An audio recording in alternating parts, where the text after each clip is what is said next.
Hi, എന്താണ് reticular active system എന്ന് പറയുന്നത്? ഒരു കാര്യം 1000 തവണ അത് മാത്രം ചിന്തിച്ചു കൊണ്ടിരുന്നാൽ, അത് മാത്രം കണ്ടുകൊണ്ടിരുന്നാൽ, അത് നമ്മുടെ മനസ്സിൽ ഒരു നാഡീപദ ശൃംഖല സൃഷ്ടിക്കാനിടയാകുകയും അത് നമ്മൾക്കൊരു പ്രോഗ്രാമായി മാറുകയും ചെയ്യും. ഇപ്പോൾ എക്സാമ്പിളായി പറയുകയാണെങ്കിൽ, ഒരു വ്യക്തി ക്രിക്കറ്റ് കളിയുടെ കാര്യങ്ങൾ മാത്രം ആലോചിച്ച് നടക്കുകയാണ്.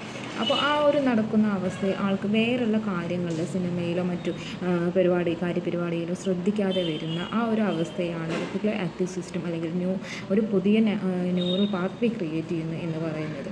ഇത് തുടർച്ചയായി അവൻ ചെയ്തുകൊണ്ടിരിക്കുമ്പോൾ അത് മനസ്സിലൊരു പ്രോഗ്രാം ആവുകയും പിന്നെ ആ വ്യക്തി കാണുന്നതെല്ലാം അതുമായി ബന്ധപ്പെട്ട കാര്യവും ആ ഒരു കാര്യത്തിൽ അവൻ നല്ലൊരു പ്രമുഖനായ ഒരു വ്യക്തിയും ആയിട്ടുണ്ട്. മനസ്സിനെ ഒന്നിലേക്ക് മാത്രം ഫോക്കസ് ചെയ്യുകയും ഒരു കാര്യത്തിൽ മാത്രം ചിന്തിച്ചും കൊണ്ടിരിക്കുകയും കാണുകയും പറയുകയും ചെയ്യുന്ന ഈ അവസ്ഥയിൽ നമ്മുടെ ഒരു ന്യൂറൽ പാത്വേ ക്രിയേറ്റ് ചെയ്യും എന്ന് പറഞ്ഞല്ലോ. ഈ